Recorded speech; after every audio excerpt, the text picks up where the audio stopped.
पिछला वीडियो में हम हिंदी व्याकरण के पूरा जानकारी बता चुके हैं कि किस टॉपिक से कितना नंबर की परीक्षा में पूछेगा। आज हम वर्ण के बारे में पढ़ाने वाले हैं। संपूर्ण वर्ण की इसको में जानकारी दिया गया है जिसमें प्रत्येक परीक्षा के लिए उपयोगी है। आइए आज हम वर्ण पढ़ाते हैं। वर्ण किसे कहते हैं? वर्ण उस मूल ध्वनि को कहा जाता है जिसका और खंड या टुकड़ा नहीं किया जा सकता है, उसे हम वर्ण कहते हैं। देखिए, और लगाना बहुत जरूरी है। वर्ण उस मूल ध्वनि को कहते हैं जिसको खंड और टुकड़ा नहीं किया जा सकता है, उसे वर्ण कहते हैं। एग्जाम्पल के लिए क प्लस अ, प हलंत अ, म हलंत अ, जहां पर आपको इस तरह के चिन्ह आ जाए उसको हलंत पढ़ा जाता है। अब वर्ण के प्रकार। वर्ण के दो प्रकार होता है। एक अन्य प्रकार और है जिसे अयोगवाह कहते हैं।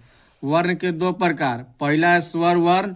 वह वर्ण जिसके उच्चारण करने में व्यंजन वर्ण की सहायता नहीं लिया जाता है उसे स्वर वर्ण कहते हैं। वह वर्ण जिसके उच्चारण करने में व्यंजन वर्ण की सहायता नहीं लिया जाता है उसे स्वर वर्ण कहा जाता है। एग्जाम्पल के लिए अ, आ, ई, उ, ए, ओ, और री कुल 11 स्वर वर्ण की संख्या होता है। हिंदी व्याकरण में कुल 11 वर्ण स्वर वर्ण की संख्या होता है। दूसरा आपका भेद है व्यंजन वर्ण। वह वर्ण जिसके उच्चारण करने में स्वर वर्ण की सहायता लिया जाता है उसे व्यंजन वर्ण कहा जाता है। एग्जाम्पल के लिए क, म, च, ट, प आदि इनकी कुल संख्या 33 है। अब तीसरा अन्य प्रकार है अयोगवाह। अनुस्वार और विसर्ग को अयोगवाह कहा जाता है। अनुस्वार और विसर्ग आपको जहां देखने के लिए मिलेगा उसे अयोगवाह कहते हैं। हम आगे स्वर वर्ण का वर्गीकरण पढ़ा रहे हैं। स्वर वर्ण का वर्गीकरण दो आधार पर किया जाता है। पहला लगने वाला समय के आधार पर, दूसरा बनने वाला समय के आधार पर। लगने वाले समय के आधार पर 3 भागों में बांटा गया है।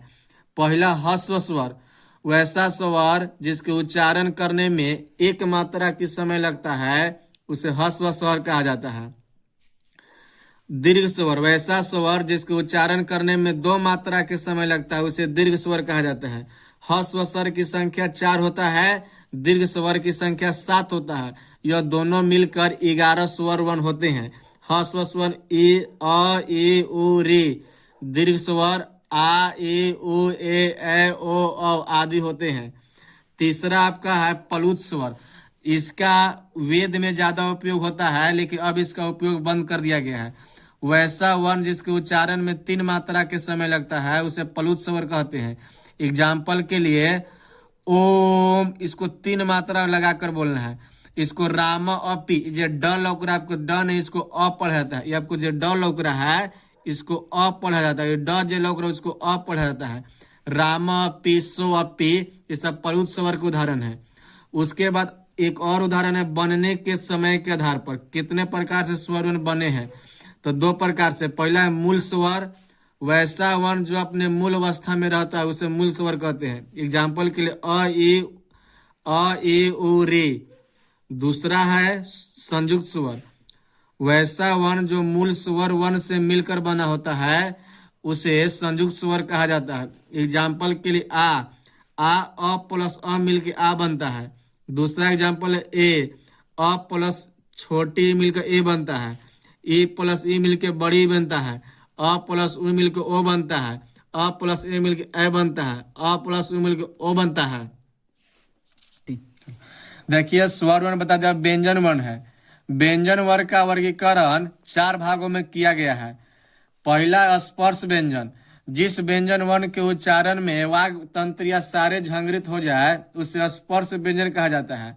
इसकी संख्या 25 होता है। क से म तक को स्पर्श व्यंजन कहा जाता है। क से म तक जितना भी वर्ण है सभी को स्पर्श व्यंजन कहते हैं। दूसरा अंतस्थ व्यंजन, जिसके उच्चारण में वात तंत्र या कहीं पर झंकृत नहीं हो उसे अंतस्थ व्यंजन कहा जाता है। इसकी कुल संख्या 4 होता है। य, र, ल, व। य, र, ल, व को अंतस्थ व्यंजन कहा जाता है। तीसरा उष्ण व्यंजन, जिसके उच्चारण करते समय श्वास तंत्रिया से गर्म हवा उत्पन्न हो उसे उष्ण व्यंजन कहा जाता है। इसकी कुल संख्या 4 होता है। तलाबी स, मूर्धनी स, दंती स, ह, ये सारे उष्ण व्यंजन है। चौथा है संयुक्त व्यंजन, जिसका निर्माण स्वर और व्यंजन से मिलकर होता है, उसे संयुक्त व्यंजन कहा जाता है। एग्जाम्पल के लिए क हलंत स हलंत अ से छ का निर्माण हुआ है। त हलंत र हलंत अ से त्र का निर्माण हुआ है। ज हलंत इ से ज्ञ का निर्माण हुआ है। स तलाबी स र अ से स्र का निर्माण हुआ है। और अलग अलग आधार पर वर्ण का वर्गीकरण किया गया है। प्राण वायु के आधार पर वर्ण के दो भागों में बांटा गया है। पहला अल्प प्राण, प्रत्येक वर्ग के पहले, तीसरे एवं पांचवें वर्ण को अल्प प्राण कहा जाता है। प्रत्येक वर्ग के पहले, तीसरे एवं पांचवें वर्ण को अल्प प्राण कहा जाता है। एग्जाम्पल के लिए क ग अंग, च ज इय, ट ड न, ट द न, प ब म, यह सब प्रत्येक वर्ग के तीसरा वर्ण है। एग्जाम्पल के लिए अंतस्थ व्यंजन य र ल व। दूसरा है महाप्राण, प्रत्येक वर्ग के दूसरे और चौथे वर्ण को महाप्राण कहा जाता है। प्रत्येक वर्ग के दूसरे और चौथे वर्ण को महाप्राण कहा जाता है। एग्जाम्पल के लिए ख घ छ फ ढ ठ फ म आदि। उसमें व्यंजन तलाबी स, मूलधनी स, दंती स, ये सब अल्प प्राण कहलाता है। संघर्ष, स्पर्श संघर्षिया के आधार पर वर्ण के दो भागों में बांटा गया है। घोष या इसी को संघोष भी कहा जाता है। घोष या संघोष इसी को कहा जाता है। घोष और संघोष और गुंजनाद के आधार पर इसको बांटा गया है। घोष वर्ण, प्रत्येक वर्ग के तीसरे, चौथे और पंचम वर्ण को घोष वर्ण कहा जाता है। प्रत्येक वर्ग के तीसरे, चौथे और पंचम वर्ण को घोष वर्ण कहा जाता है। एग्जाम्पल के लिए ग घ अंग, ये सब घोष वर्ण है। और एक और इसका परिभाषा है, जिन वर्णों को उच्चारण करने में गले से कंपन, गूंज या नाद होता है उसे संघोष वर्ण कहा जाता है। एग्जाम्पल के लिए ग घ अंग, ज झ इय, ब भ म आदि। चलिए देखिए घोष बता दिए। दूसरा अघोष वर्ण, प्रत्येक वर्ग के प्रथम और द्वितीय वर्ण को अघोष वर्ण कहा जाता है। और परिभाषा है, जिन वर्णों को कंपन गले से नहीं होता है उन्हें अघोष वर्ण कहा जाता है। एग्जाम्पल के लिए क ख च छ ट ठ त थ प फ आदि। और व्यंजन के और आगे बताया गया है, स्टार में कुछ बात है। द्वितीय व्यंजन, उत्क्षेपित व्यंजन, ड और ढ को उत्क्षेपित व्यंजन कहा जाता है। संयुक्ताक्षर का होता है जब एक स्वर रहित व्यंजन अन्य स्वर रहित व्यंजन के साथ मिल जाता है तब उसे संयुक्ताक्षर कहा जाता है। जैसे के लिए क को त से मतलब कत बन गया, जैसे संयुक्त। स को थ से मिला दे तो अस्थ बन गया, जैसे स्थान। ये सब संयुक्ताक्षर कहलाता है। अब आपको सभी वर्णों को उच्चारण करने का ट्रिक है जो बहुत इंपॉर्टेंट है। बोर्ड में इससे परीक्षा में हमेशा आपको 3 नंबर के सवाल मिलेगा। याद कर ले, एकदम जरूरी है। सभी वर्णों का उच्चारण स्थान याद करने का ट्रिक है केटीएम 2। ट्रिक हो चाहिए केटीएम 2। के से कंठ, ती से तलवय, एम से मृदा, दी से दंत, ओ से ओठ। जैसे कवर, क ख ग घ अंग एवं अनुस्वार, विसर्ग एवं ह का उच्चारण स्थान कंठ से होता है। क ख ग घ अंग, अन अ ह का उच्चारण स्थान क से होता है। अ और आ का भी कंठे है। ये सब कंठे वर्ण कहलाता है। च छ ज झ इय, य तलाबी स, छोटी बड़ी, ये सब तालव्य वर्ण कहलाता है। ट ठ ड ढ न, र स, ये सब मूर्धा वर्ण कहलाता है। त थ द ध न, ल दंती से, सब दंतय वर्ण कहलाता है। प फ ब भ म, उ ये सब ओष्ठ वर्ण कहलाता है। अब देखिए कुछ वर्ण जो है जो मिलकर बना है। जैसे अ का उच्चारण स्थान होता है कंठ, ई का उच्चारण स्थान होता है, अ का उच्चारण स्थान होता है कंठ, ई का उच्चारण तालु। तो ए जो बना है उसे कंठ तलवय वर्ण कहा जाता है। और ए से जो बनता है उसे कंठ तलवय वर्ण कहा जाता है। अब उसके बाद अ का उच्चारण स्थान क, उ का उच्चारण स्थान ओ, उ का उच्चारण स्थान ओठ, तो कंठोष्ठ वर्ण ओ के कंठोष्ठ वर्ण कहा जाता है। ओ और औ को कंठोष्ठ वर्ण कहा जाता है। व को उच्चारण था दंत ओष्ठ, इसे दंतोष्ठ वर्ण कहा जाता है। ह को अली जीभा वर्ण भी कहा जाता है। ये आपको बिहार पुलिस में हमेशा देखने को मिलेगा कि ह का उच्चारण स्थान कहाँ है, तो अली जीभा। अली मतलब होता है निचला भाग, इसका जीभा का निचला भाग से उच्चारण होता है। अब उसके बाद अन्य है अनुनासिक वर्ण।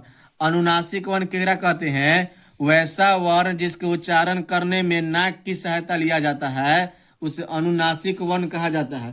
प्रत्येक वर्ग के पंचम वर्ण अनुनासिक वर्ण कहलाता है, जैसे अंग, इ, न, म। हम अब प्रयत्न के बारे में बताने वाले हैं। प्रयत्न क्या होता है? जब वर्ण के उच्चारण करते हैं तो उच्चारण करने में भिन्न भिन्न अव्यय गति करते हैं, उसी को प्रयत्न कहा जाता है। प्रयत्न के आधार पर वर्ण के दो भाग, स्वर्ण वर्ण, व्यंजन वर्ण। स्वर्ण वर्ण को भी दो भागों में अध्ययन किया जाता है। पहला, उच्चारण करने में जीवा का कौन सा भाग उठता है, उसके आधार पर जीवा का अग्र भाग उठता है ए में, मध्य भाग अ में, पश्च। देखिए प्रयत्न में अब हम स्वर्ण वर्ण के वर्गीकरण पढ़ा रहे हैं ओठ की स्थिति के आधार पर। दूसरा है स्वर्ण वर्ण के दो भेद। पहला वृत्ताकार, जो बोलने में वृत्त के आकार का ओठ बने, जैसे एग्जाम्पल के लिए है उ ओ औ। दूसरा अवृत्तमुखी, जैसे अ आ ए अ आ ए। दूसरा है प्रयत्न के आधार पर व्यंजन वर्ण का वर्गीकरण। पहला स्पर्शी व्यंजन, जिन व्यंजन के उच्चारण में फेफड़ा से आई वायु किसी अव्यय से स्पर्श करके निकले, उसे स्पर्शी व्यंजन कहा जाता है। एग्जाम्पल के लिए क, ख, ट, ठ, प, फ, त, घ को स्पर्शी कहा जाता है। दूसरा है संघर्षी, जिन व्यंजन के उच्चारण में वायु संघर्ष पूर्वक निकले उन्हें संघर्षी कहा जाता है। जिन व्यंजन के उच्चारण में वायु संघर्ष पूर्वक निकले उन्हें संघर्षी कहा जाता है। एग्जाम्पल के लिए तालाब स, दंती स, ह आदि संघर्षी व्यंजन है। तीसरा स्पर्श संघर्षी, जिन व्यंजन के उच्चारण में स्पर्श का समय अधिक लगे उसमें स्पर्श संघर्षी कहा जाता है। एग्जाम्पल के लिए च, छ, ज, झ आदि। चौथा नासिक के, जिन व्यंजन के उच्चारण में वायु मुख्यतः नाक से बाहर निकले उन्हें नासिक वर्ण कहा जाता है। ड, इ, न, म आदि। अगला है पार्श्विक व्यंजन, जिन व्यंजन के उच्चारण में जीभ और तालु दोनों पार्श्वों में हवा निकले उसे पार्श्विक व्यंजन कहा जाता है। एग्जाम्पल के लिए ल। अब है प्रकम्पी, जिन व्यंजन वर्ण के उच्चारण में जीवा 2-3 बार स्पर्श करे उसे प्रकम्पी कहा जाता है। एग्जाम्पल के लिए र। सातवां उत्क्षेपित, जिन व्यंजन के उच्चारण में जीभ अगले भाग से थोड़ा ऊपर फेंक के उसे उत्क्षेपित व्यंजन कहा जाता है। एग्जाम्पल के लिए ड और ढ। आठवां है संघर्षहीन, जिन व्यंजन वर्ण के उच्चारण करने में हवा बिना संघर्ष के बाहर निकल जाती है वह संघर्षहीन व्यंजन कहलाता है। एग्जाम्पल के लिए य, व आदि। अब है बालाघात, शब्द के उच्चारण करते समय किसी एक अक्षर पर दूसरे अक्षर की तुलना में बल अधिक लगता है उसे बालाघात कहा जाता है। एग्जाम्पल के लिए जगत में ज और त के तुलना में ग पर अधिक बल लगता है। बालाघात दो प्रकार के, शब्द बालाघात, वाक्य बालाघात। प्रत्येक शब्द का उच्चारण करते समय किसी एक अक्षर पर अधिक बल लगता है तो उसे शब्द बालाघात कहा जाता है। एग्जाम्पल में गिरा में रा पर अधिक बल लग रहा है इसलिए रा इसमें बालाघात कहलाएगा। अब वाक्य बालाघात, हिंदी में वाक्य बालाघात सार्थक होते हैं। वाक्य में एक ही शब्द में अधिक बार बल लगता है, जैसे रोहित ने बाजार आकर खाना खाया, इसको में खाया जो है इसमें बहुत अधिक बल लग रहा है। फिर अनुतान, जब हम ध्वनि को सुर में प्रयोग करते हैं तो उसका उतार चढ़ाव होता है, उसे अनुतान कहते हैं। जब हम ध्वनि को सुर में प्रयोग करते हैं तो उसका उतार चढ़ाव होता है, उसे हम अनुतान कहते हैं। इसी तरह के आगे वीडियो हमारा इस पर ऑब्जेक्टिव का होने वाला है। तो इस वीडियो के पूरा देखिए, फिर अगला वीडियो में जुड़े। अगला वीडियो कल आपको तुरंत मिलेगा, ऑब्जेक्टिव का सारा ऑब्जेक्टिव का इसी चैनल पर आपको मिलेगा। इस चैनल को सब्सक्राइब करें, लाइक करें और आगे वीडियो पाने के लिए इसी तरह के नए अपडेट देखते रहें।